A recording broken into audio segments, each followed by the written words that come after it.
Sí, doctor, Bueno, ustedes bueno, ven, no hay problema. bien, después eventualmente alguna cosita importante la volveré a decir si se ha conectado más gente. Ustedes ven que he usado el mismo Power del año pasado de la doctora Facio. Yo lo voy a tomar de otra manera, porque fundamentalmente desde el punto de vista de la semiología. Me interesa por ahí, total, este Power lo tienen y pueden leer también si quieren. No sé si ustedes pueden acceder, pero al de Medicina Interna 2, hemorragia digestiva, que la da el doctor Gómez Portillo.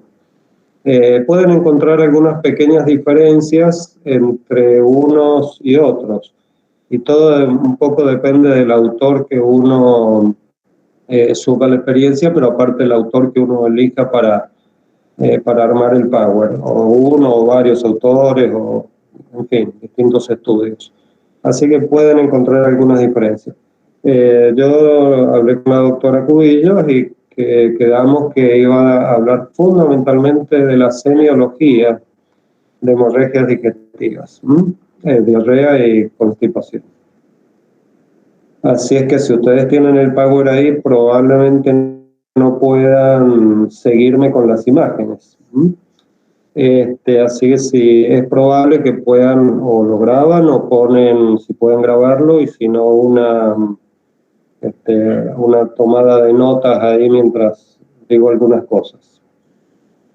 Empezamos con hemorragias digestivas. Se llama así a la expulsión de sangre por el tubo digestivo, por algún sector del tubo digestivo, que lo tenemos que incluir esto desde el esófago superior hasta el ano. Cualquier sector de eso, en su sangrado, volcándolo a la luz del tubo digestivo, es que va a producir el tema que estamos viendo ahora. Y de acuerdo a eso, podemos clasificarlo desde un punto de vista de la localización en hemorragias digestivas altas, hemorragias digestivas bajas, y bueno, y hay un tercer grupo que algunos autores lo afirman, otros no, pero que es un problema importante a la hora de estudiar un paciente y tiene que ver con eso, que es la zona intermedia. Desde este punto de vista, nosotros podemos decir que la hemorragia digestiva alta abarcaría entonces desde el esófago superior hasta la tercera porción del duodeno inclusive. Ahí hay un ligamento que mantiene en posición el intestino, que sumado a los pilares del diafragma, que es el ligamento de Treitz, y ahí se separa para hablar de hemorragias digestivas bajas o intermedias según la clasificación que utilicen. Desde el punto de vista del estudio del paciente, sí es bastante útil el término de intermedias. Desde otro punto de vista no es tan importante.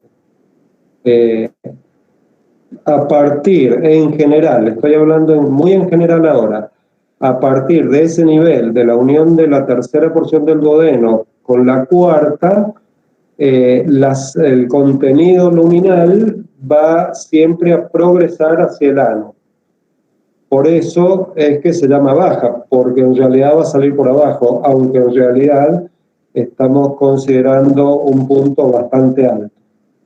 Espero que se entienda este concepto. Entonces, antes de, bueno, si utilizamos la terminación intermedia, sería desde este punto que acabo de mencionar, del ángulo de Treitz, o del ligamento de Treitz, hasta el colon ascendente, inclusive, algunos la consideran intermedia, otros la consideran intermedia hasta la válvula iliocecal. Hay algunas diferencias con este punto. Y de la válvula iliocecal hacia el ano serían bajas. Ya después, en la medida que avancemos, voy a darles alguna clave por qué es relativo todo esto. Si un docente les hace una pregunta, a ver, hábleme de hemorragias digestivas bajas, ustedes inicialmente empiecen a hablar de las del colon, desde la válvula ileocecal hacia el ano, por ejemplo, para darles un ejemplo. Después pueden hacer la salvedad, pero si empiezan a hablar del yeyuno, y probablemente no se las considere bien la respuesta. Todo porque hay mucha variación entre unos y otros autores.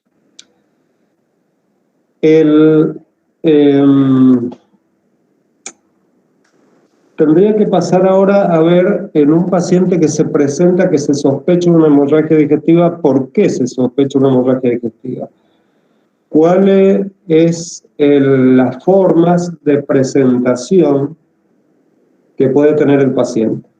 Entonces, en este sentido, hay la posibilidad de la hematemesis, es decir, expulsión de contenido sanguíneo por la boca, puede ser nariz también, pero tiene que incluir la boca.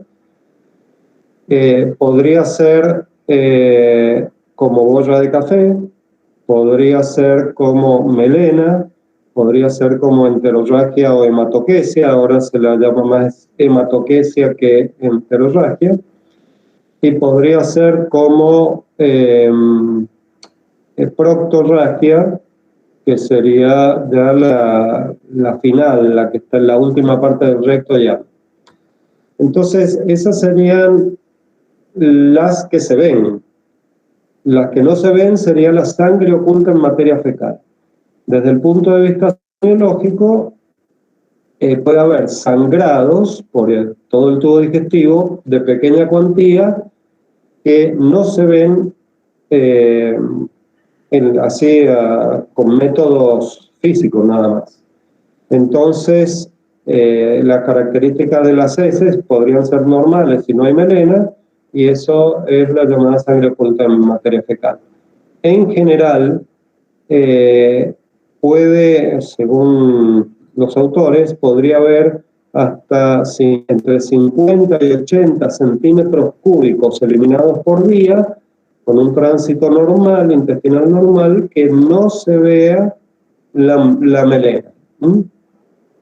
Entonces esto hay que considerarlo como sangre oculta en materia fecal, y a la hora del estudio del paciente, que ya incluye medicina interna 2, debería usarse un método para detectar esta sangre oculta que se hablará en su oportunidad.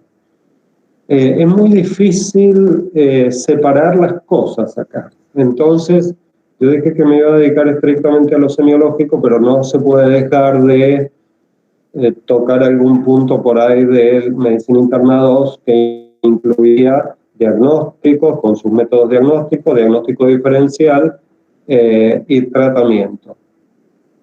Entonces, hematemesis. Hematemesis en general es sangre bastante roja, no del color de la sangre arterial, pero todo depende de la cuantía.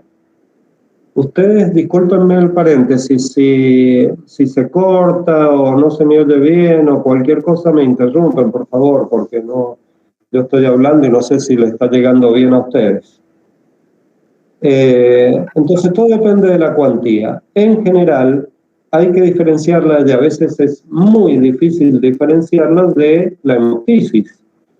Entonces las posibilidades, que ya supongo que lo habrán visto en aparato respiratorio, que con hemoptisis hay algunas diferencias que uno puede tener en cuenta. La sangre en general del estómago o del esófago no va a ser espumosa, no va a tener burbujas, como suele tener a veces la hemoptisis o los septos hemoptoicos. Puede ser un color un poco más oscura, levemente más oscura, o no tan roja rutilante como es la hemoptisis, perdón.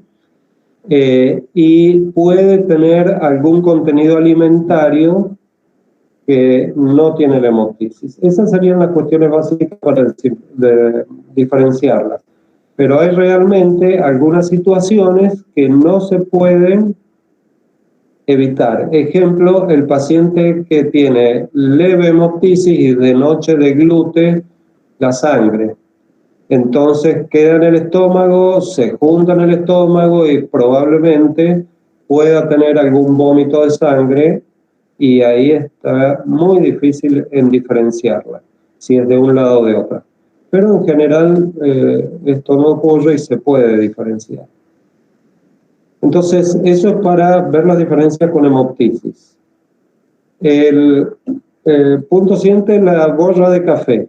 Cuando la sangre queda un poco estancada en el estómago y por acción del ácido clorhídrico, se hacen como pequeños coagulitos mínimos y se ve cuando el paciente vomita, o si se hace una endoscopía y se lo ve ahí, se ve como si hubiera un líquido relativamente claro, no como el agua, pero relativamente claro, y puntitos negros u oscuros del color del café.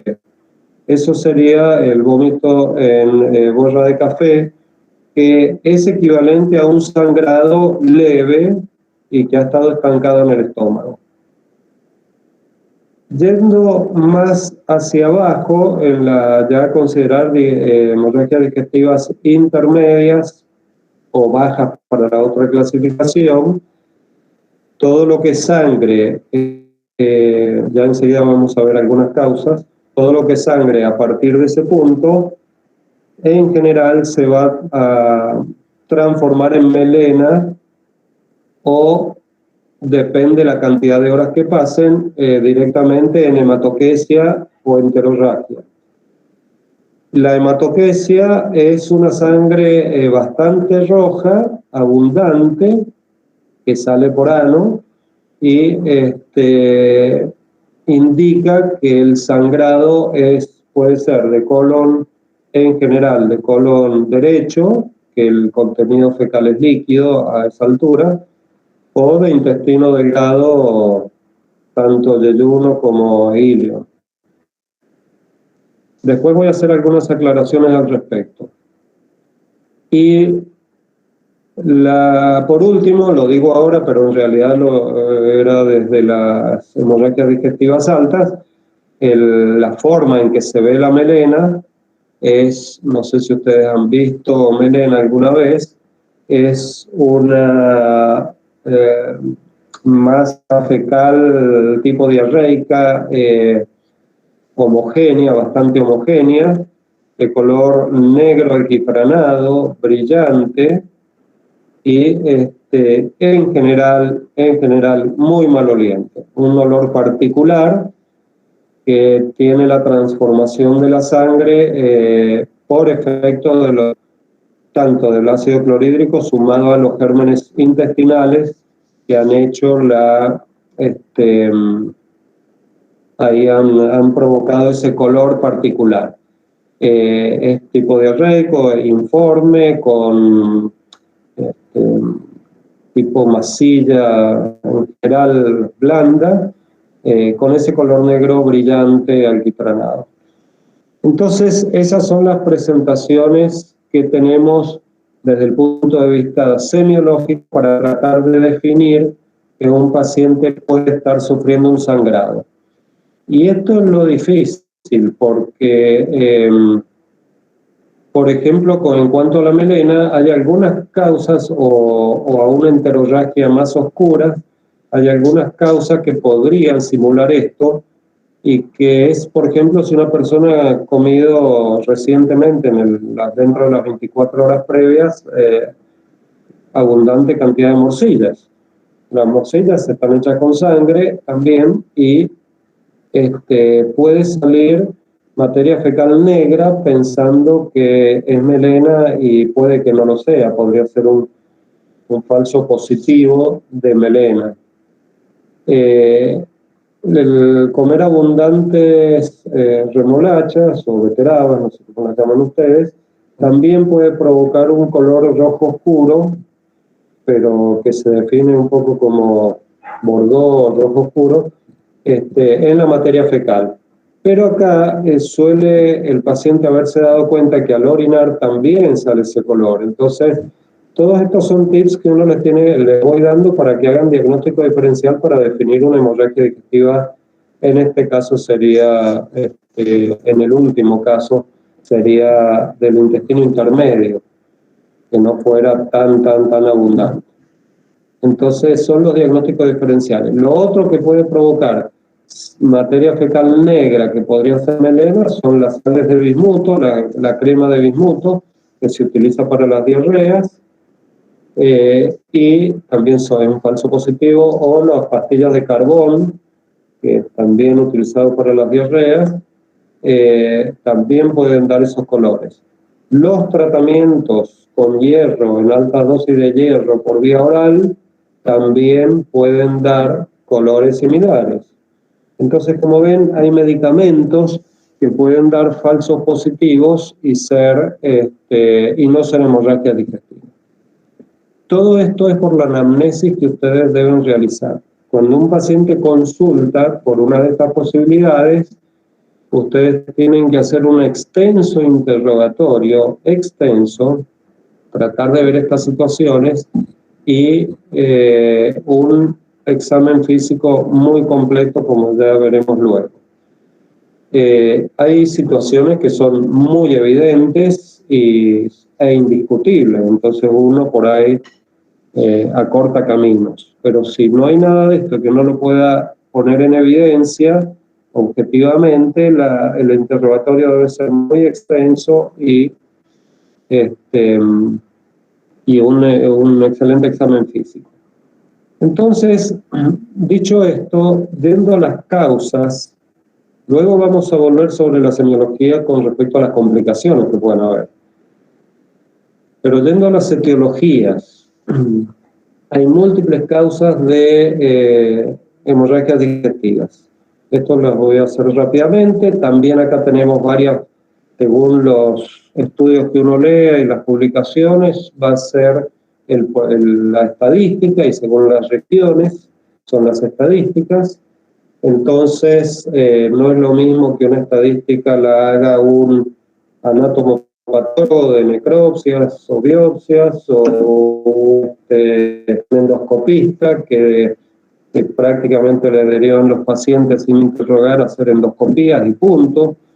Entonces, puede tener su sesgo, pero en general, las dos primeras causas de hemorragias digestivas altas son la úlcera péptica y las gastroduodenitis erosivas, o las erosiones gástricas, como se llaman, gástricas, o bien esofágicas inferiores por una esofagitis por flujo, etc. Entonces, estas se llevan la mayor cantidad de causas de hemorragia digestiva. ¿Cuál es una y cuál es otra? Y varía dónde se hacen las estadísticas. En Mendoza probablemente, en Argentina probablemente, donde hay un nivel de automedicación muy elevada con antiinflamatorios y demás, podría ser la gastroduodenitis erosiva la que lleva el mayor porcentaje, con un casi 40%, pero en otras series se da la úlcera péptica con ese porcentaje de 40% aproximadamente. Entonces, serían entre las dos el primer nivel de sangrado, de hemorragia. Varices esofágicas. En algunas series van a ver que esta es la primera causa, pero hay que analizar bien los trabajos, porque sí, es la primera causa, pero de los pacientes con hipertensión portal.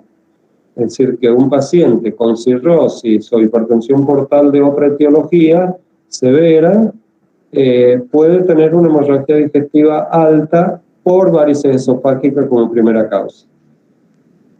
Pero si sacamos el diagnóstico lo diluimos entre todas las causas de hemorragia digestiva, ocuparía el tercer lugar. El síndrome de Mallory-Weiss, o Weiss, como se pronuncia, no lo sé, son erosiones lineales del esófago, habitualmente el esófago inferior, en pacientes de la mucosa esofágica inferior, En pacientes que son grandes vomitadores, que tienen crisis de vómitos.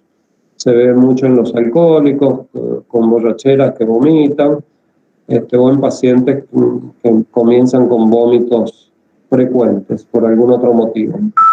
Ese va a ser otra de las causas, la cuarta causa probablemente, y después hay un sinfín de otras causas que incluye todo tipo de cánceres que puedan sangrar del tubo digestivo, en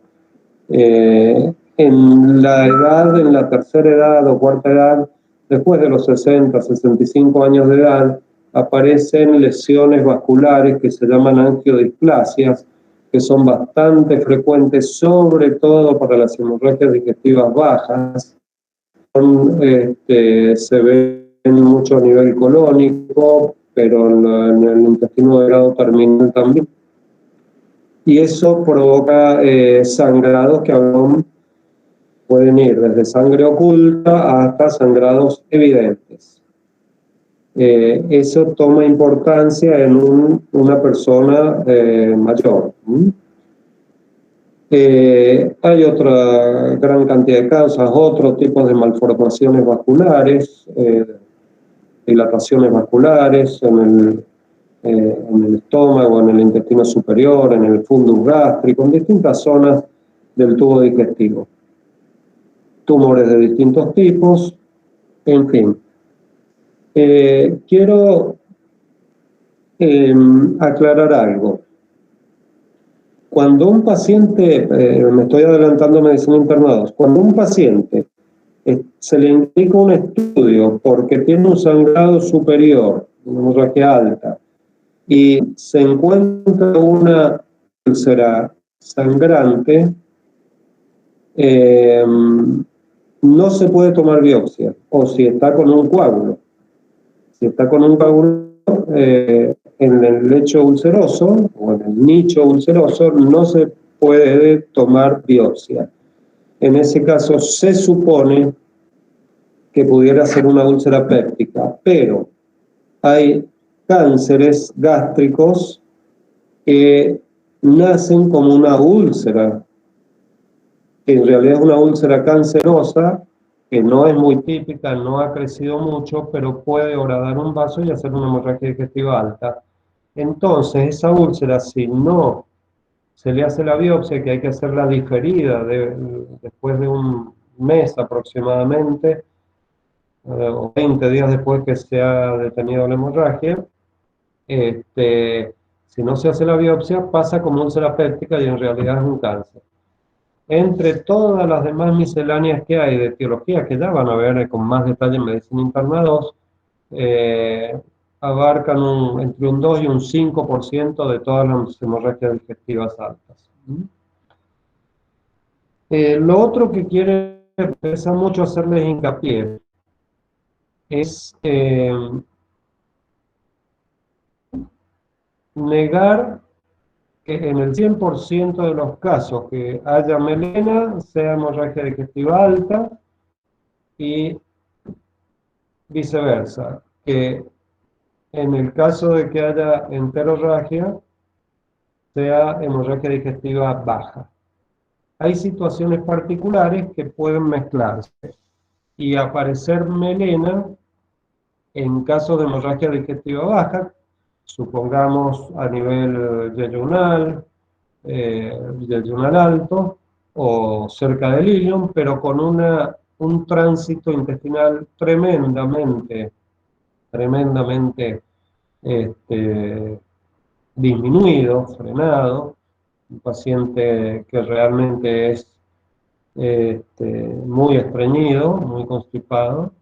En este caso, el tiempo que demora la sangre, si demora más de 6 horas en el tubo digestivo, sobre todo a expensas de los gérmenes intestinales, se va a transformar en melena. Y el hecho no es de una hemorragia alta.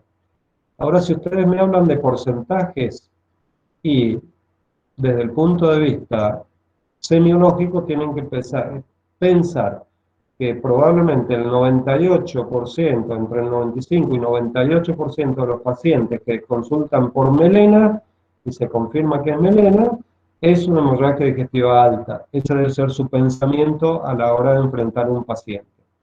Si ustedes al estudiarlo no logran descubrir una causa de alta, es probable que sea baja y que tenga un tránsito intestinal muy lento. Y viceversa también.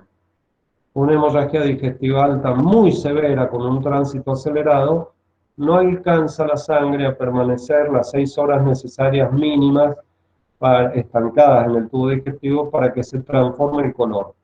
Entonces, en este caso va a ser hemorragia digestiva alta que se ve como hematoquesia, ¿m? Y no es una hemorragia digestiva intermedia o baja. Ahora les pregunto, ¿alguno que tenga, a mí me cuentan 27 alumnos conectados? Eh, ¿Alguna duda, alguna cosa que quieran preguntarme ahora? ¿Me están escuchando bien? Se escucha bien, doctor. Yo por ahora no tengo ninguna duda. No hay preguntas. Entonces, como son 3 temas y se va a hacer muy largo esto, aunque por ahí los otros temas son más cortos, este es muy importante. Entonces ustedes vamos a pasar al resto de la clínica. Doctor, yo le quería hacer una consultita. Sí, Si me podía repetir las dos primeras causas más frecuentes de la hemorragia digestiva alta. de hemorragia digestiva alta, la primera se disputan entre la úlcera péptica y la gastroduodenitis erosivas o erosiones gástricas. Si en general, en toda la bibliografía del primer mundo, me refiero del hemisferio norte, voy a hablar de los lugares donde está muy bien controlado el sistema sanitario y nadie puede automedicarse en general, o en general la automedicación es baja. En ese caso, la úlcera péptica es el primer lugar, con un 40-45% de las hemorragias digestivas altas. El segundo lugar lo tomarían las gastroenteritis erosivas con un 25-30%. En nuestro medio, en general, se equiparan bastante. Bien, doctor, muchísimas gracias. La tercera causa sería Mallory Weiss, la cuarta causa varices esofágica, pero que pasa a ser la primera causa si estamos tratando de pacientes con hipertensión portal que sangran. ¿Mm? Bien, me quedó Bueno, clarísimo. Muchas gracias. otra, otra situación. Cuando ustedes, y que tiene que ver con la evaluación del paciente, estoy casi saltando al diagnóstico o al tratamiento cuando es emergencia, que tiene que ver con el examen físico también y el interrogatorio. Eh, Cuando ustedes reciben un paciente con hemorragia digestiva, lo primero que tienen que hacer es hacer una rápida evaluación del estado hemodinámico. ¿Mm? Entonces, van a ver que hay síntomas a partir de una cantidad de sangre determinada. Por ejemplo, un paciente que pierde, hablemos de una volemia de entre 5,5 y 6 litros, un paciente de 70, 80 kilos, adulto, no hablo de niños, adultos todos. Cuando pierde entre el 10 y el 15% del volumen de la volemia, esto equivaldría a 500, 750 mililitros, puede estar totalmente asintomático y no tener absolutamente nada. La sangre es muy escandalosa y si ha sido hematemesis, viene con una palangana llena de sangre, en realidad muy bajo contenido de sangre, nada más que tiñe el jugo gástrico y puede ser jugo biliar también, si ha tenido reflujo, gastroduodeno gástrico. Entonces, parece muchísimo y en realidad no es tanto lo que ha perdido. Este paciente es asintomático en general. Si pierde mayor cuantía, entre alrededor del 20% del volumen, de la volemia, perdón, que esto es alrededor de 1000 centímetros cúbicos, entonces ya empieza a tener ortostatismo.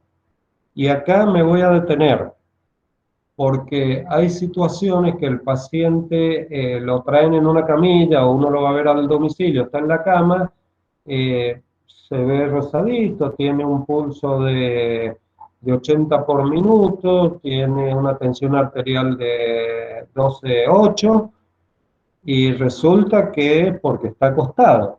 Entonces, ese paciente en cuanto se sienta y se para puede estar sintomático. Entonces, ustedes tienen que realizar la prueba del ortostatismo. ¿Cómo se hace? Una vez que han tomado pulso y presión arterial, si ya la saben, me interrumpen y me dicen, ya la sabemos todo, y listo. Pero si no, se las recalco. Le toman pulso y presión hasta que esté estable en decúbito. Después lo hacen sentar con pies apoyados en el piso y ver si hay síntomas y vuelven a tomar pulso y presión en el primero, segundo y tercer minuto.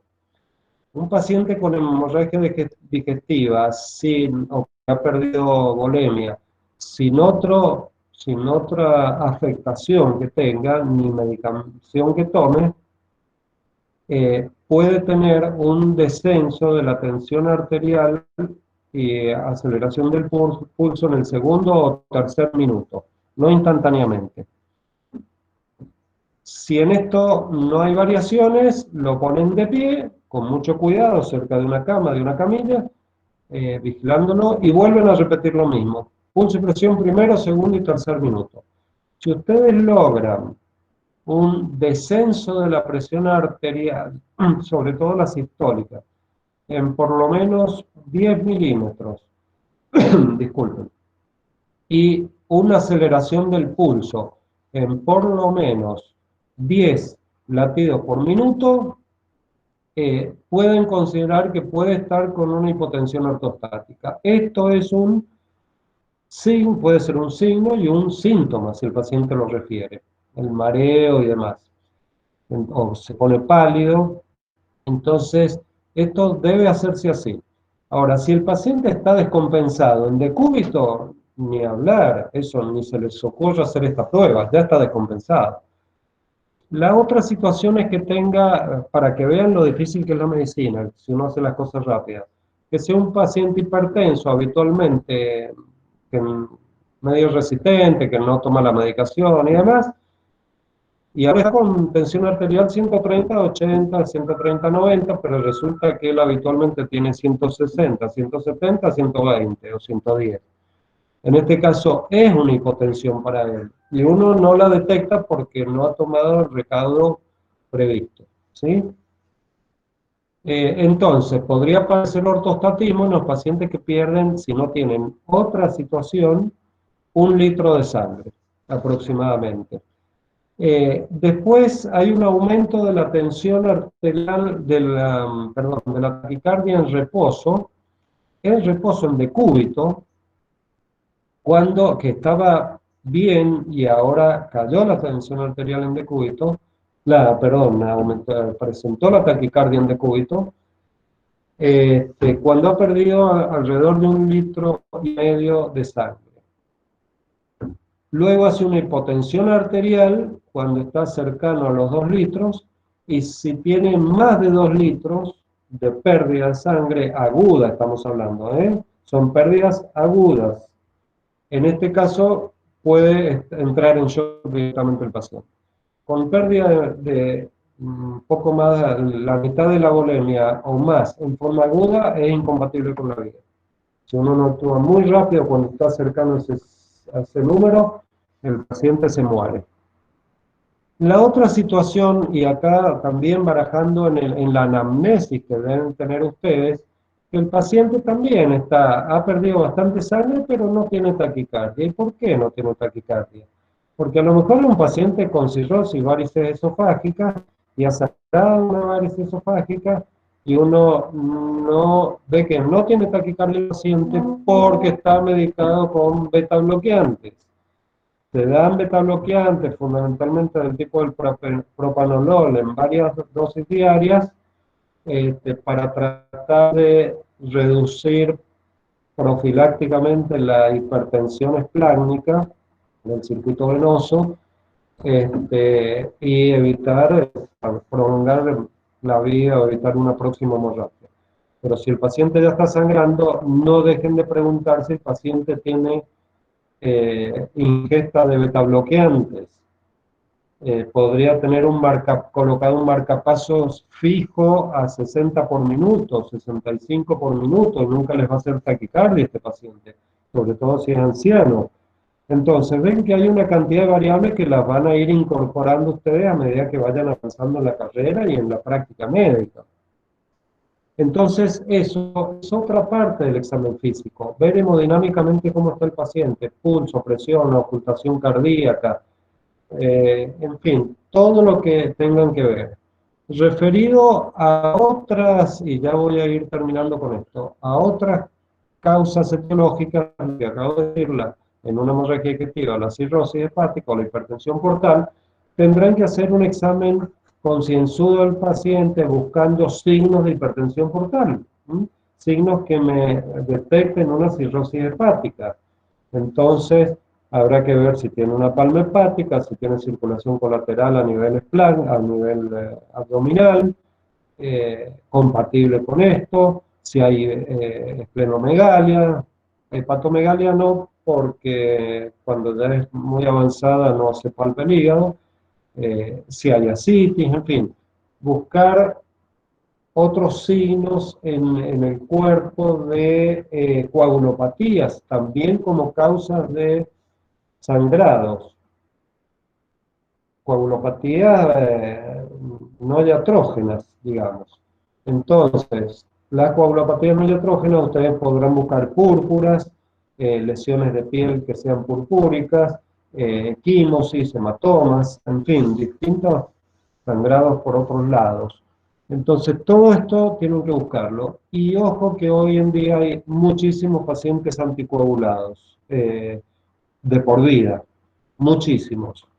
Entonces tendrán que en su interrogatorio también comentar esto para ver si la situación amerita que pueda ser una causa una etiología, digamos. Entonces, aquellos pacientes anticoagulados, en general, cuando hay un accidente de anticoagulación, tiene que ver por ahí no tanto con la dosis administrada, sino con un defecto inicial.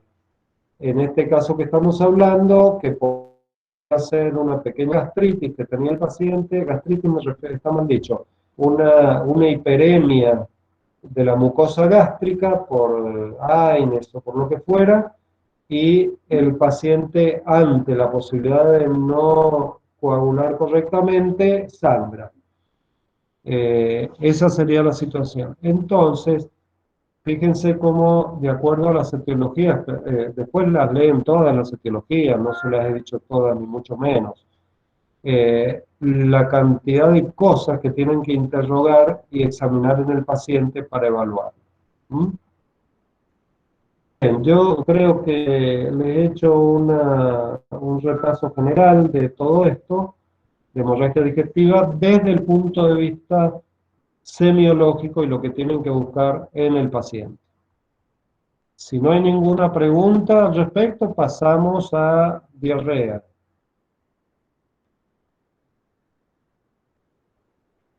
¿No? Bien. No, doctor. Bárbaro. Diarrea también están puestos en la plataforma en Medicina Interna 1 y Medicina Interna 2. Como ven, en los dos casos ponen abundante cantidad de imágenes que corresponden a Medicina Interna 2. Entonces, es difícil la separación. Yo voy a hablar específicamente de diarrea, como he hecho con Medicina Interna 1, porque me parece que ha faltado un poquito, o ustedes al leer en esos temas, en esos Power y en los libros, por ahí se hace menos hincapié en el examen del enfermo, y a mí eso me interesa mucho. Hoy en día los médicos, por la aceleración, por la tecnología y por todo lo demás, examinan poco al paciente y ahí nomás saltan a pedir estudios complementarios, exámenes complementarios, porque es más fácil para uno lo escribe y listo. Después todo lo demás lo tiene que hacer otro, y el paciente. Pero no corresponde eso, no se puede evitar interrogar, hacer una buena anamnesis. Esto se debe haber dicho antes también, yo lo he dicho, pero otros también, eh, para lograr un diagnóstico correcto, al menos 70% del valor es por la anamnesis, en la dirección diagnóstica, y menos, muchísimo menos, por el 30, 20, 30% por el examen físico. Hay situaciones particulares o casos particulares, enfermedades o síndromes particulares que es al revés, a lo mejor solamente con el examen físico se descubre algo, y no por el interrogatorio. Pero en general, y más en estos casos que vamos a plantear, hemorragia digestiva, diarreas, el interrogatorio es muy importante en la anamnesis. Entonces, quería hacer hincapié en eso. Todas las definiciones, bueno, las tienen ahí en el Power. A ver, disculpen un segundo.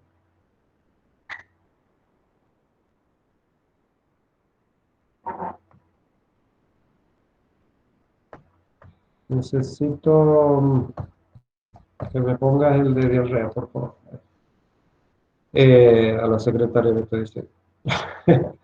Bueno, entonces, ¿cómo consideramos diarrea? Acá es difícil. El tubo digestivo básicamente pasan en forma normal, refiero habitual de la mayoría de la gente, alrededor de entre 9 y 12 litros de líquidos por día, considerando todo lo que se ingiere más todo lo que se secreta por el tubo digestivo, desde la lengua y mucosa yugal, desde las glándulas salivales hasta el ano. Son esa cantidad de litros. Perdón, disculpen, diarreas. También en la parte digestiva debe estar cerca del otro.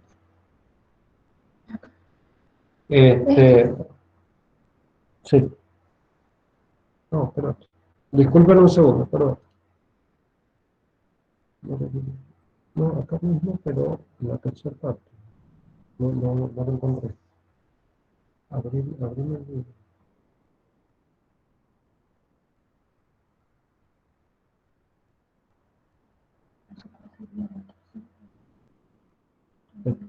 Acá, sí, un poco más. Acá.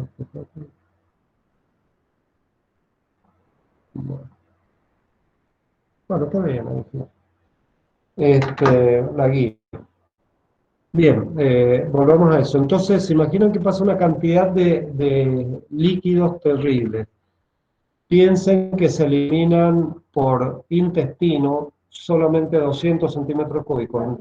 Bien, entre 150 y 200 centímetros cúbicos. En la población general, por grupos etarios y campana de Gauss, la variabilidad es enorme. Entonces ahí el interrogatorio hay que hacerlo. Un paciente que normalmente durante su vida, sin patología, sea por el hábito alimentario que tiene, además, evacua el intestino alrededor de 3 veces por día, bueno, diarrea para él va a ser cuando sean 5, 6, 7 veces por día. Entonces hay que ver la cantidad, la variación de la cantidad sin cambios en la alimentación. Hay personas con patología o sin patología que su evacuación intestinal es de cada 2 días. Y bueno, esa persona va a tener diarrea cuando vaya 2 veces en un día. Entonces, todo esto que no depende solamente de la consistencia, sino también de la cantidad de evacuaciones, pero sobre todo de la cantidad de materia fecal. Como ustedes verán y les habrá pasado a ustedes, es muy difícil medir esto. de ninguna manera se puede medir. Entonces, el interrogatorio tiene que tratar de ser lo más detallado posible en cuanto a hacer el diagnóstico de diarrea. Y acá hay un punto fundamental. Dividir diarreas, la clasificación de diarreas por el tiempo de evolución de la misma. Entonces, tenemos que separar en diarreas agudas y diarreas crónicas. Algunos hacen una clasificación distinta, ustedes tomen la que quieran. Básicamente agudas y crónicas están bien, menos de 4 semanas agudas, más de 4 semanas crónicas. Por ahí no es tan taxativo, pero sí lo importante que es esto, las semanas no necesariamente tienen que ser continuadas. Un paciente que tiene 2 semanas de diarrea en el mes de enero y se le pasa. En marzo resulta que tiene 1 semana más un episodio diarreico y se mejora. En abril, mayo tiene 2 semanas más de diarrea. Ya hay que considerarla como diarrea crónica. Obviamente, si no ha habido, ahí hay que interrogarlo bien al paciente y ver si no tiene alteraciones del consumo de alimentos y demás, por supuesto, ¿no? Que son alimentos mal estado y demás, que podría ser recurrente en infecciones agudas. Pero ¿por qué es importante separar esto? Porque el 90, entre el 80 y el 90% de las diarreas agudas son autolimitadas, con o sin tratamiento. Mientras que las diarreas crónicas, todas hay que encontrar para que se curen la etiología. No hay otra. Y hay que ponerse a estudiar el paciente porque el paciente con diarrea crónica es muy complejo para estudiar. Uno puede tener la suerte de pedir justo el estudio que salió alterado al principio, pero si no, la marcha diagnóstica es compleja para el paciente y para el médico. Entonces, y les digo esto, aquellos que lean otros autores pueden considerar diarrea aguda, subaguda y crónica. La aguda serían 2 semanas, la subaguda de 2 a 4 semanas y la crónica más de 4 semanas. No sé si tiene sentido que se gasten la cabeza en hacer esto. Y todo, por supuesto, del estado general del paciente. Si uno va a considerar diarrea aguda 3 semanas y media de evolución, pero el paciente está en mal estado al principio, ya vamos a ver que hay situaciones que hay que estudiarla antes. Pero que esto va un poco más allá de la parte semiológica exclusivamente, ya entra por el estudio.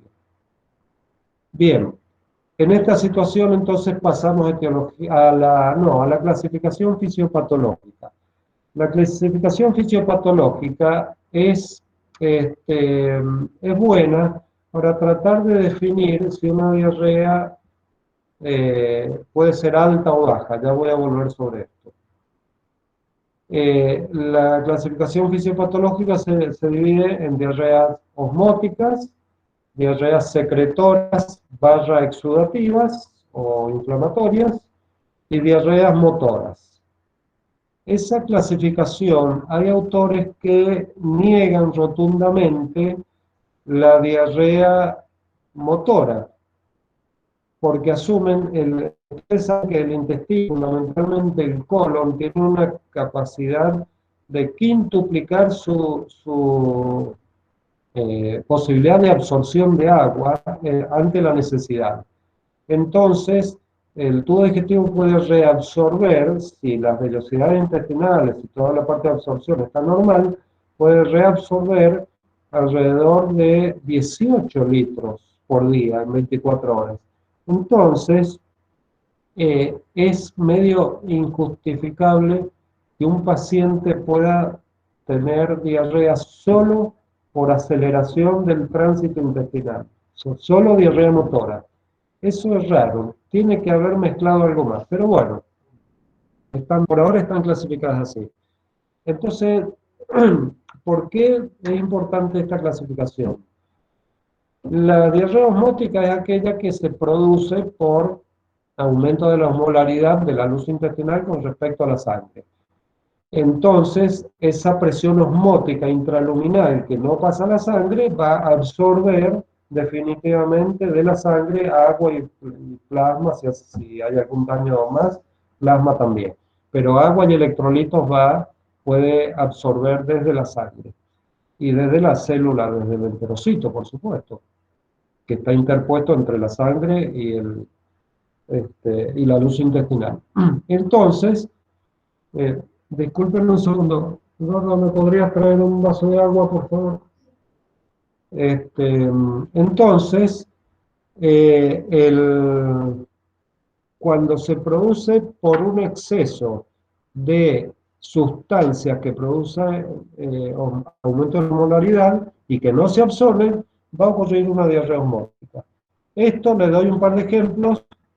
Puede ser por laxantes de ese tipo, son osmóticamente activos, como puede ser la lactulosa.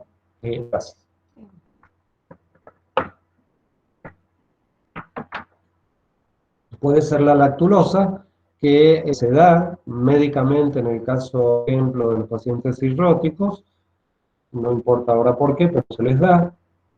Entonces, para aumentar el tránsito intestinal, entonces, excesiva la dosis y el paciente empezar con diarrea. Entonces, en su interrogatorio ustedes tienen que preguntar por estas sustancias en la anamnesis. Otro, el exceso de edulcorantes. Exceso de edulcorantes puede provocar también una diarrea osmótica, por ejemplo. Podría actuar de otra manera, trastornos, por ejemplo, que acá está un poco mezclada con las secretoras, pero trastornos enzimáticos que no puede digerirse la lactosa, por ejemplo, o los disacáridos en general, y no se pueden absorber porque no hay enzimas que los pasen a monosacáridos, y quedan actuando osmóticamente y les va a provocar diarrea. Esto, los pacientes que tienen intolerancia a la lactosa, puede ocurrirles esto. Uno empieza a estudiarlo al paciente y al último fue eso, una diarrea osmótica.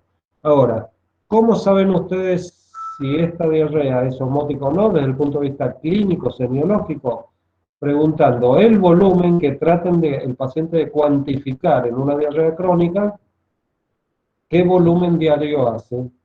En general nunca pasa del litro de materia fecal líquida, en general, diariamente. En el caso de la osmolaridad, no se puede pedir análisis. En el hospital Noti hay un osmómetro que pueden pedir para materia fecal, pero no es lo habitual en la medicina general, en los laboratorios en general, medir osmolaridad de la materia fecal. Eso serían casos muy importantes. La otra es, después del interrogatorio y de esa evaluación de la cantidad de materia fecal, sin ninguna alteración, sin ningún agregado de otros síntomas, es el ayuno. El paciente le hacen hacer ayuno, una dieta bastante exagerada, solamente algunos que no tengan disacáridos, ni edulcorantes, ni nada de eso, y el paciente cede la diarrea instantáneamente. Eso responde a la dieta, es la única que responde a la dieta. El otro grupo, la diarrea secretora, después leen todos ustedes en la bibliografía, en los Power, todas las causas que puede haber de diarrea secretora. Por ejemplo, Ferreras Valentín, o Ferreras Rosman, hace acá la separación entre la secretora y la exudativa, como dos grupos diferentes. Bueno, puede ser sintomáticamente es similar, aunque algunas pueden ser provocadas, las secretoras, por causas que no son gérmenes, enfermedades inflamatorias. Y bueno, toda la fisiopatología es todo lo que aumenta la secreción del enterocito a través de las vellosidades intestinales hacia la luz intestinal. Está ocurriendo por la luz, está bajando todo lo normal, pero hay un daño del enterocito y empieza a secretar líquidos fundamentalmente hacia la luz intestinal. Esta diarrea se determina porque puede tener, habitualmente es más de todo el intestino delgado y colon, la primera parte del colon, sobre todo el colon derecho, podría estar involucrado en este tipo de diarrea. Esta diarrea no responde a la dieta porque aunque haga dieta, el intestino sigue secretando líquido desde la sangre hacia la luz intestinal que va a ser eliminado. Evidentemente hay una falla, una estimulación por distintas causas que en el enterocito. Y las diarreas exudativas, que son muy similares, pero ya involucra gérmenes, infecciones de distintos tipos, que pueden ser disenteriformes o no disenteriformes.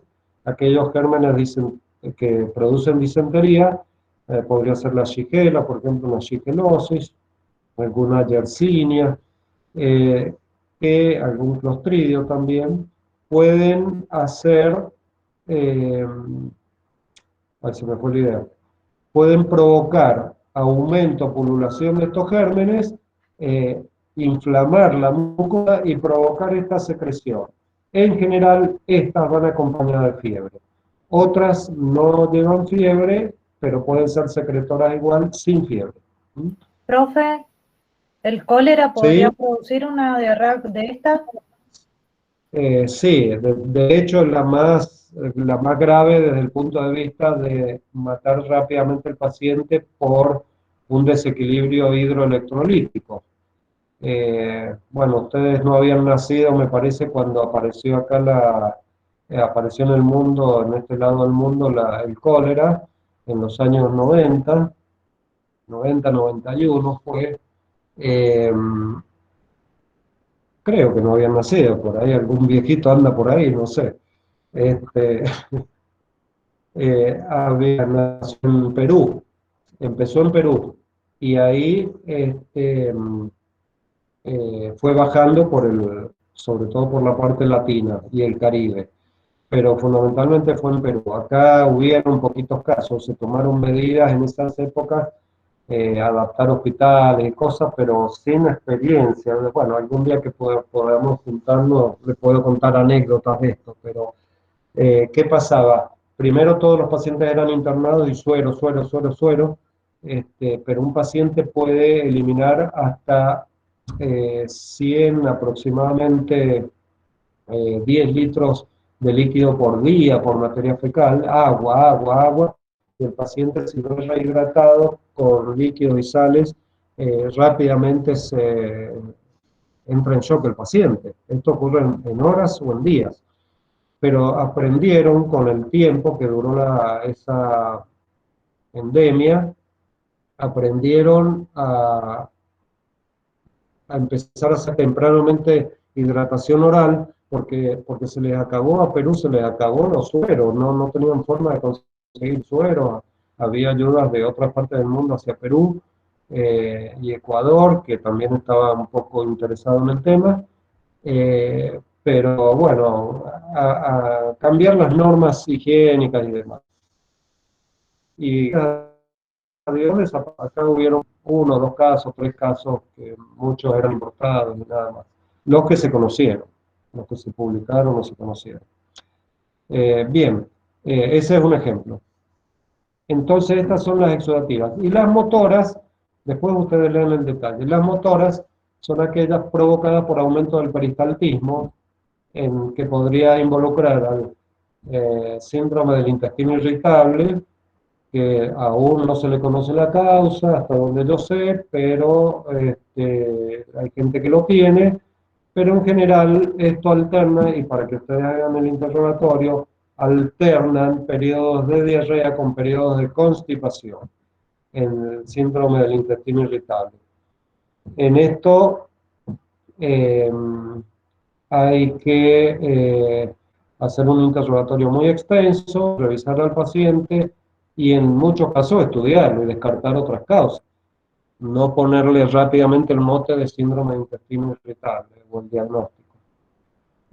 Así que estos pacientes son la causa. El hipertiroidismo siempre aparece en todas las diarreas de tipo motora, pero a decir verdad, cuando uno investiga en los pacientes hipertiroides que ha tenido a lo largo de la vida, nunca han tenido diarrea.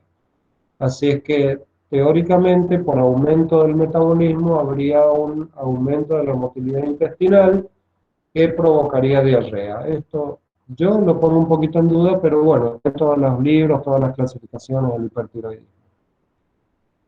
Y después habría otro grupito que podría ser de cualquier cosa, la diarrea facticia, que la diarrea facticia en general es la simulada y pertenece al síndrome de Munchausen, o como se pronuncie, es alemán y tiene una diéresis en la U. Así que seguro que ellos lo pronuncian totalmente diferente. Ustedes lo van a escuchar, lo van a leer así, Munchausen. Ese síndrome habrán visto algunas películas en Netflix o en la tele de este síndrome de personas que empiezan por una cuestión simulada y después de lo habitualmente laboral empiezan a tomar purgantes y después de un tiempo son pacientes que tienen algún grado de psicopatía y después ya lo hacen sin darse cuenta y bueno, no lo consideran y hasta lo niegan, pero lo niegan porque su mente lo niega, no porque sea la voluntad de negarlo. Eso es muy difícil y sí hay que recurrir a psicólogos realmente para que, o psiquiatras para que determinen esto en algunos casos de diarrea. Estas integrarían este grupo también, aunque involucraría la osmótica y esta otra motora también. Bueno, esto en cuanto a la clasificación. Entonces, ustedes tendrán que ver. Lo que me faltó decirles es que podemos separarlas, clasificarlas también en diarreas altas y bajas. ¿Por qué es importante esto? Y porque de acuerdo a eso es el interrogatorio que yo voy a lograr y poder definir y abarcar qué causas. Por ejemplo, en general, las diarreas bajas son desde el colon, la mitad del colon transverso hasta el recto. Uno podría decir colon ascendente, y bueno, en algunos casos podría estar involucrado también el colon ascendente. Pero en general, las diarreas bajas, cuando involucran recto también, tienen dos síntomas principales que los tenemos que interrogar. Y eso nos va a ayudar a sectorizar el tipo de diarrea y por dónde tengo que empezar yo a estudiar el paciente. Entonces, en este caso, son los pujos y tenemos. El pujo, aquellas que pueden haber sido madres o aquellos otros que no han sido madres, pero que pueden haber tenido ya un episodio de este tipo, van a tener una sensación imperiosa y dolorosa de evacuación intestinal. No tiene que ser dolorosa solamente, porque podría haber una fisura anal, que la evacuación produce muchísimo dolor, y eso es más tarde o temprano va a llevar a la constipación, sino que tiene que involucrar la necesidad imperiosa de evacuar. Urgencia, la urgencia de evacuación intestinal. Sumado a eso, al pujo, al dolor en el hipogastrio. El dolor en el hipogastrio, sumado a esto, eso es un pujo. Y sale, obviamente, diarrea, no sale un bebé, sale diarrea. Entonces eso es como síntoma, y el tenemo, ¿cuál es? Después que pasó el pujo, como está inflamada la mucosa rectal con sus receptores de distensión, da sensación de recto, de ampolla rectal ocupada. Como que ustedes le pueden preguntar al paciente si después de evacuar sienten que hay más materia fecal en el intestino que no ha salido. Esa es la sensación, como que están ahí que no pueden evacuar y en realidad si uno pudiera ver en ese momento el recto, estaría inflamado, sin materia fecal y totalmente cerrado, apretado. Eso es lo que da el tenesmo. Entonces, preguntar, pujos y tenesmos, si son positivos, involucran un proceso inflamatorio, ya sea inmunológico, como podría ser la colitis ulcerativa, o un infeccioso que ha tomado el tubo digestivo inferior, o bien el inicio de un cáncer rectal y demás. Hay situaciones que me olvidé decirles de que hay que averiguar de la pseudodiarrea. Puede existir entonces cuando un paciente le venga y les diga consulta por diarrea crónica, tienen que investigar bien este hecho y al examen físico también. ¿Por qué? La pseudodiarrea puede el paciente ver que tiene necesidad de evacuar y sale materia fecal líquida con un líquido fecaloide. Y en realidad lo que tiene es una obstrucción intestinal por un fecaloma, por ejemplo. Podría ser un tumor, pero podría ser un fecaloma. Ambos irritan un poco la parte de la pared intestinal donde hace presión y si no es gigante, puede irritar esa parte y dejar pasar algo del contenido anterior y también posterior del fecaloma y simular una diarrea. Entonces, eso ya están viendo ustedes que, que el examen físico de esto, del estudio de una diarrea crónica, tiene que involucrar también, aunque no se hace habitualmente, un tacto rectal. Porque si ustedes están sospechando que es una pseudodiarrea, sí o sí tienen que hacer un tacto rectal, no hay otra. A veces pueden palpar semiológicamente, pueden verlo en la inspección estática o dinámica del abdomen, con luz tangencial, como se les ha mencionado y todo eso, ver un pequeño bulto en hipogastrio lateralizado un poco hacia la izquierda y a la palpación tocar un tumor redondeado grandecito, o a veces no tan grande, que puede ser el fecaloma. Sacado esto, todo lo demás de pujos y tenesmo pueden ser por diarreas crónicas de otras etiologías. Bien, a ver, no sé si me está quedando algo grosero así para contestarles. Mientras tanto, si tienen alguna pregunta, por favor, vayan haciéndola.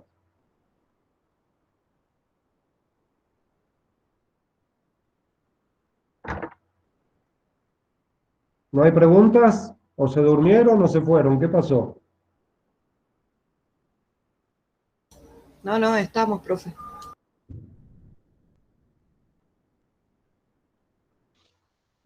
Bueno, repasando un poco el tema eso, que lo van a ver en Medicina Interna 2 y lo tienen perfectamente puesto ahí en el Power de Medicina Interna 2 también, de 1 y 2. Profe, yo tengo una consulta. Sí. En los pacientes con diabetes, ¿por qué es que se da la diarrea?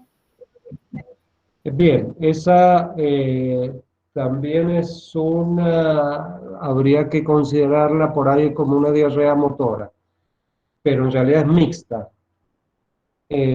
Dos motivos hay. Por un lado, por el tiempo y la evolución, empieza a aparecer la denervación autonómica del intestino. Los plexos de Meyners y de Auerbach se empiezan a deteriorar por la misma lesión de la arteria del nervio. Entonces se empieza a deteriorar el nervio y empieza a aparecer la neuropatía diabética vegetativa, es decir, autosómica. No, perdón, autonómica, me falta azúcar, me parece. Autonómica. Eso puede provocar dos cosas. En general, al comienzo puede aparecer un aumento de la motilidad que produce diarrea. con el tiempo aparece una pérdida de la motilidad, se produce una dilatación del intestino, de todo el intestino, con pérdida del peristaltismo. En realidad la diarrea se produce acá por pululación de gérmenes que suben hacia el intestino delgado, sin deber estar en esa zona, y estos gérmenes son los que provocan una diarrea de tipo secretora en realidad, pero por aumento de la secreción. Pero es por aumento de los gérmenes intestinales en un intestino que no está funcionando correctamente. Y después podría tener cualquier otro tipo de diarrea de agudo. No hablamos de las toxinas, de las secretoras o las exudativas por toxinas. El ingesto de ustedes tienen que hacer el interrogatorio de la epidemiología, si ha sido una diarrea del viajero, si viene de otro lugar, de una ciudad que haya, bueno, es muy común en los países en subdesarrollo y del Caribe, todos por más eh, que tengan hoteles impresionantes, el hielo no se fabrica con agua, no se fabrica con agua potable y punto, no con agua mineral esterilizada. Entonces, tarde o temprano, se contamina el agua, se contamina el hielo, uno le pone el hielo y bueno, tiene la diarrea del viajero. Suele ser autolimitada. Sí, eso sí, te liquida $1.500 de disfrutar en el Caribe. Otra puede ser porque han ido a un casamiento, una fiesta, en el verano, sobre todo, algunos productos como algunas ensaladas, helados, cremas, los aderezos, mayonesas, etcétera, que se le ponen eh, a los sándwiches, a las distintas zonas del casamiento, cosas de comida del casamiento, pueden estar en mal estado porque rápidamente, las empanadas también en el verano, hacen por ahí, no las cocinan bien, ni hacen el picadillo un día antes y se llena de gérmenes, entonces produce una toxinfección alimentaria o una intoxicación alimentaria. ¿Cuál es la diferencia? En una uno ingiere la toxina, por ejemplo, una toxina estafilocócica, y empieza rápidamente, 2 horas, 3 horas después de ingerirla, con vómitos y diarrea, en el mismo casamiento, en la misma fiesta que estuvo, reunión o lo que sea, o si comió un helado en mal estado, sin que esté en una fiesta. Entonces empieza rápidamente después de la ingesta. Habitualmente no tiene fiebre o la fiebre es leve, es una febrícula. Ahora, si es una toxinfección alimentaria, se comió parte de toxina y gérmenes que también se reprodujeron en su intestino y empiezan a producir toxina. Esa también puede empezar 2, 3 horas antes, pero dura más tiempo, produce más fiebre, más de 38 grados, peor estado general del paciente y dura la diarrea un poquito más. En general siempre es autolimitada si el paciente sobrevive solo, si se toma líquido, estas bebidas, si no compra sales de hidratación, estas bebidas cítricas de marcas famosas, que son incoloras, pero tienen glucosa, tienen citrato de sodio, carbonato de sodio, todo esto favorece la absorción de electrolitos de sodio, glucosa y agua a la célula del enterocito. Y bueno, si solo esto el mismo organismo elimina, si no, con antibióticos hay que darla. ¿Contestada tu pregunta? Me excedí un poco, disculpe. Sí, doctor, gracias. Bueno, entonces hay que hacer un examen. La anamnesis, como le decía, es fundamental en toda diarrea crónica, es fundamental determinar enfermedad celíaca. Bueno, han tenido como tema aparte, enfermedad celíaca, puede empezar como diarrea. Yo he visto celíacos cuando no había forma inmunológica de determinarlos. Le estoy hablando de más de 40 años atrás. Celíaco que era solo por cómo era la materia fecal que se hacía el diagnóstico, y nada más. Y en ese caso hacía una vez al día una torta de materia fecal de 1 kilo aproximadamente, de color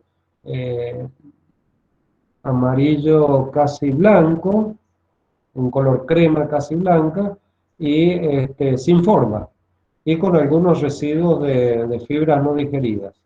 Esa era la forma de diagnosticar antes de la era tecnológica. Sí se podía hacer endoscopías y ver, pero eran difíciles. Antes yo ya alcancé, cuando era chico, los endoscopios eran rígidos, eran caños rígidos de acero.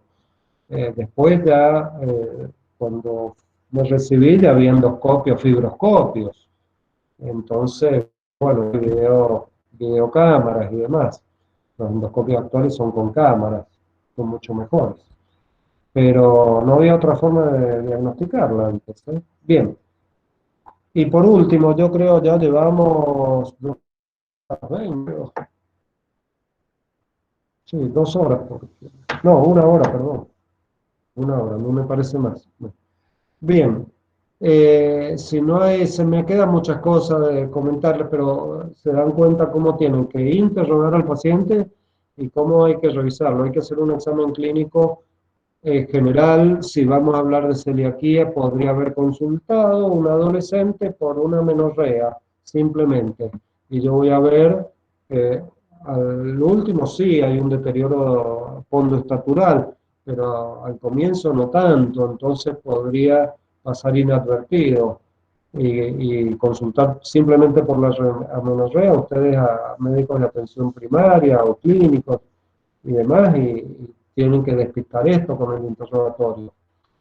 Es una situación, hay mucha gente que cuesta mucho, sobre todo gente muy pudorosa o ancianos, ya no tanto, pero no quedan tantos de esos, pero puede haber, o gente de muy bajos recursos que no tiene forma de analizar la materia fecal porque hacen una letrina y no ve nada lo que hace, y la mayoría de la gente, si ustedes le preguntan, y muchos no miran, tiran el agua del inodoro sin mirar lo que han hecho.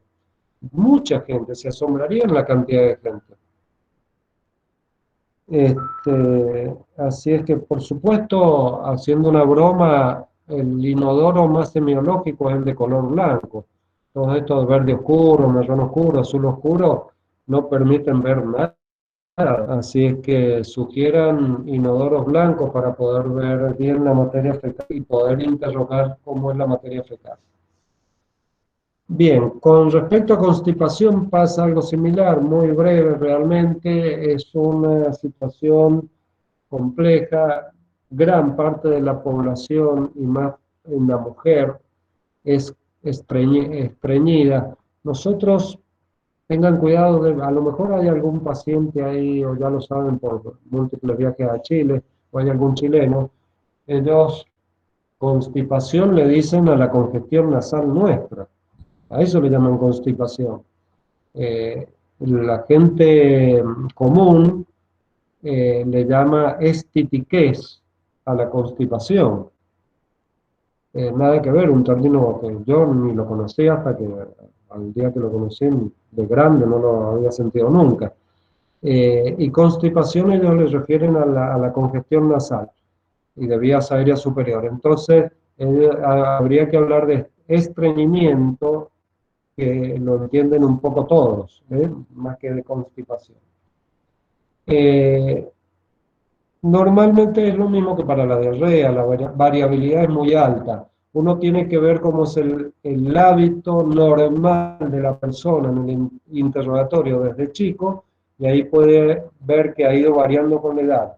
Y es normal que en la pérdida de las funciones, es decir, de la fisiología intestinal en el paciente mayor, en la persona mayor, ya mientras más nos arrimemos a los 80 años, más constipados o estreñidos vamos a ser.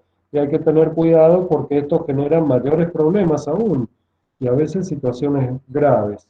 Entonces, en el interrogatorio tenemos que preguntar, bueno, dígame, hace 10 años, ¿cómo evacuaba usted? ¿Qué evacuaba? si ha variado la alimentación, si no la ha variado, si come astringentes o no come astringentes, todo para ver si esto hay que esperarlo como enfermedad o no, o es meramente una cuestión de alimentación, de mala higiene alimentaria. Entonces, pero es habitual que a medida que uno va creciendo va aumentando o disminuyendo la cantidad, la evacuación intestinal, la cantidad de evacuaciones diarias. Normalmente podría ser normal entre 3 y 0 veces o una vez cada 2 días en la gama de gente que no se le encuentra patología, pero tendremos que considerarlo entre 1 y 3 veces por día lo meramente normal en la normalidad de la campana de Gauss. En la mediana de la campana de Gauss tendría que ser entre 1 y 3 veces por día. Aquellas personas que hacen menos cantidad hay que considerarlas estreñidas, pero hay que ver el peso de la materia fecal, que nadie la puede pesar obviamente, pero uno la vería en cuanto al volumen, pidiéndole al paciente el día que logra evacuar qué volumen tiene. Entonces, esa es la forma de confirmar que el paciente es constipado o estreñido.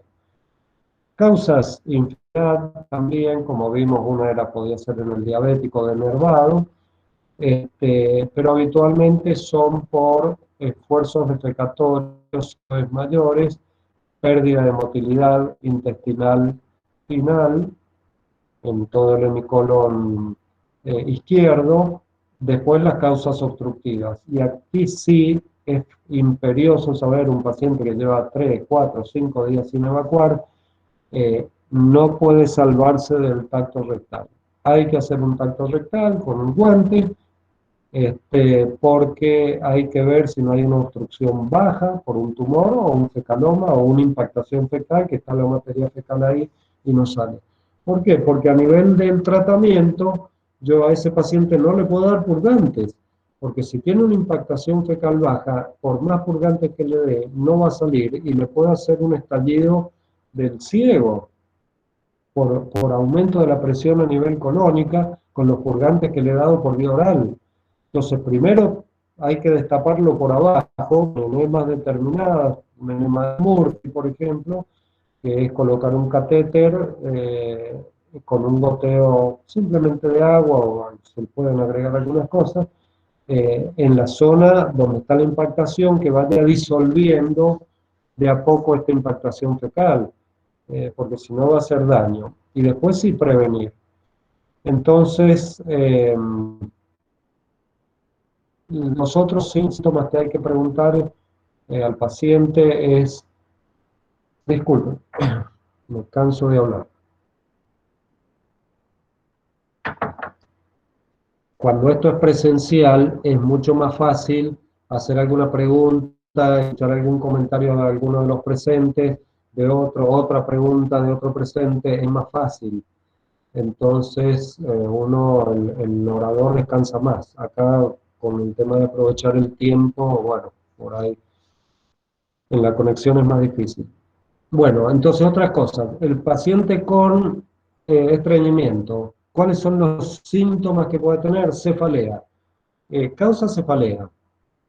Evidentemente hay una retención que puede ser de algunos productos nitrogenados o metabolitos que debieran irse por vía intestinal y no se van, porque se mantienen y hay un intercambio en el enterocito de esos metabolitos hacia la sangre, no pueden ser eliminados y afectan y producen cefalea. Pueden provocar halitosis. Recuerden que todo el aire que se produce, que uno ingiere al hablar, al comer, y todo lo que se produce por la fermentación intestinal y demás, todo ese aire del intestino, que es mucho, el 80% en condiciones normales se reabsorbe y se elimina por pulmón, el 80% del aire intestinal. Si nuestro intestino no funciona bien, y uno va a tener halitosis, sin lugar a dudas, al respirar no va a tener halitosis sin abrir la boca. Entonces, el mal aliento y demás, también hay que investigar eso. Si el paciente es muy constipado, muy estreñido, que pasen muchos días sin evacuar. Aerofagia, al examen físico uno ve un colon distendido, el intestino delgado distendido, puede percutir el abdomen y ver que hay meteorismo. En la ocultación puede sentir algún sonido de burbujas en la lejanía, si hay alguna suboclusión intestinal.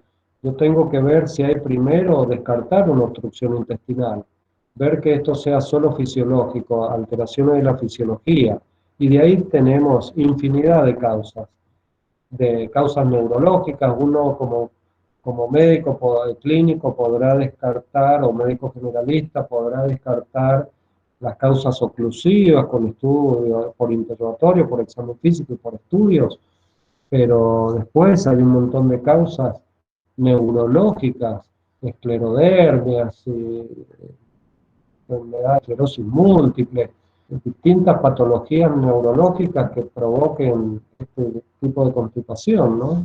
Y los tratamientos van a ser diferentes.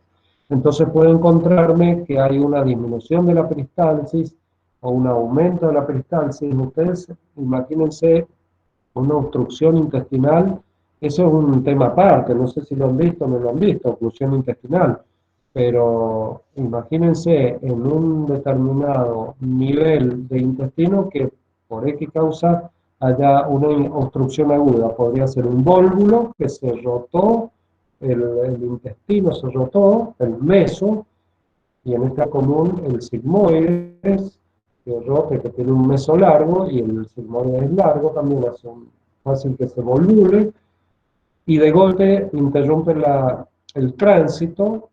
Si el tiempo es breve, empiezan a haber dolores cólicos, preestenosis, y puede estar aumentada las contracciones colónicas, inclusive las de intestino delgado, y más adelante puede aparecer ya una hemorragia, una necrosis con una peritonitis por perforación intestinal, porque se necrosó parte del intestino porque se interrumpió la circulación.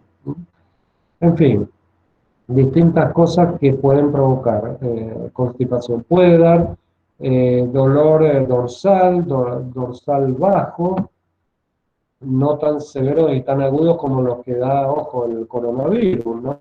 Que está descrito, sino un malestar en la parte alta de los miembros inferiores, en la parte baja de la espalda, en la zona lumbar, que no es renal el dolor, aunque la zona implica un dolorimiento continuo, permanente y difuso ahí, que a veces aumenta con el movimiento.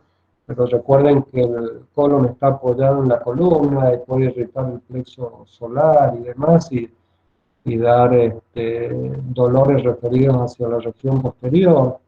En fin, distintos síntomas que puede aquejar el paciente. Tiene una vida incómoda el paciente con estreñimiento. Hay que estudiarlo y y después están todas las otras, y esto es lo último, todas las otras causas por deterioro del reflejo de la defecación. Este deterioro del reflejo de la defecación puede ser funcional, es decir, que el paciente siente evacuación incompleta al principio y al último no puede evacuar. Y puede haber una denervación del reflejo, y a veces por causas de acostumbrarse a laxantes, cuando se empiezan a tomar laxantes y nunca más se abandonan los laxantes, el intestino se acostumbra y pierde a la larga el reflejo de la defecación. Entonces hay materia fecal, sobre todo con los osmóticos, ¿no? Los laxantes osmóticos, materia fecal semilíquida, que sale fácil, simplemente, y prácticamente no existe el reflejo de la defecación. A la larga el intestino se acostumbra y se pierde este reflejo. O bien por pérdidas iatrogénicas del punto de vista quirúrgico, no por iatrogenia, pero supongamos un pequeño cáncer de intestino bajo, que no sea tan grande, pero que se haga una proctectomía, se sacar un pedazo del recto, puede alterar el reflejo de la defecación. En tumores vesicales o prostáticos o del recto mismo, pueden ser lesionados en las cirugías, en los nervios pudendos, que son los que dirigen la defecación. Y ahí se altera todo, ¿no? Se altera no solamente la defecación, sino la micción también. Entonces, todo esto hay que investigarlo con interrogatorio, a ver qué ha estado ocurriendo. Bueno, alumnos, creo que son demasiados temas para una sola clase, es un poco cansadora. Calculo que ustedes se habrán aburrido bastante. No sé si los han podido grabar o no, que los ayude un poco, pero básicamente con esto sería bueno, perdón, que este fin de semana, no ya, pero esta tarde o mañana, traten de leer estos temas en el Power, en los dos Power que tienen, tanto de hemorragias digestivas como diarreas, de medicina interna 1 y medicina interna 2, porque les va a dar más letra para ver qué interrogar al paciente, de síntomas, signos y síntomas. Les va a dar más letra. Les sería muy útil, habrá cosas que no lo entienden, pero después cuando se dé medicina interna 2 las pueden aclarar. Si no hay preguntas, me despido, y si no, escucho preguntas.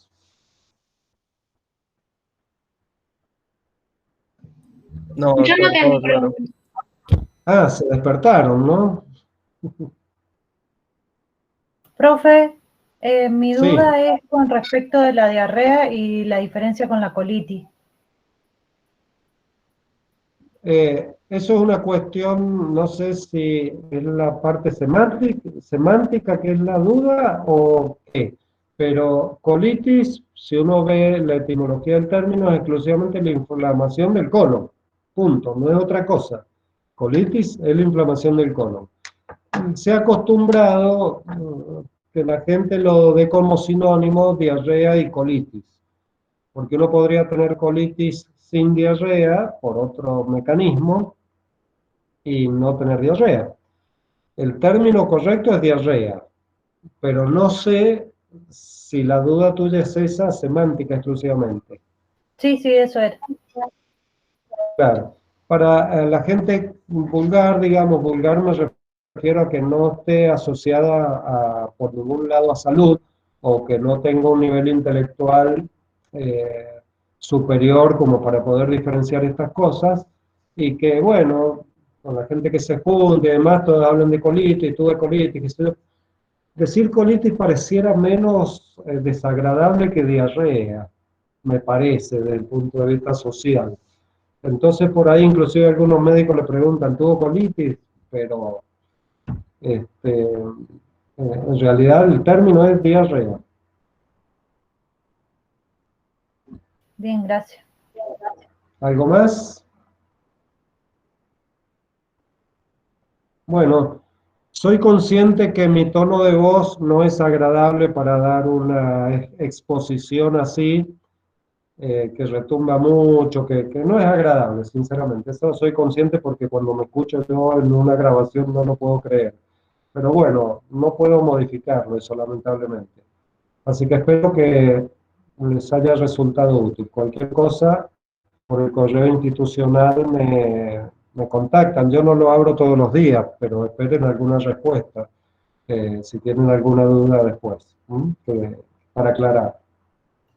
Gracias, Hasta doctor. luego. Gracias, Hasta doctor. luego. Hasta luego, doctor. Gracias, doctor. Gracias, Hasta luego. doctor.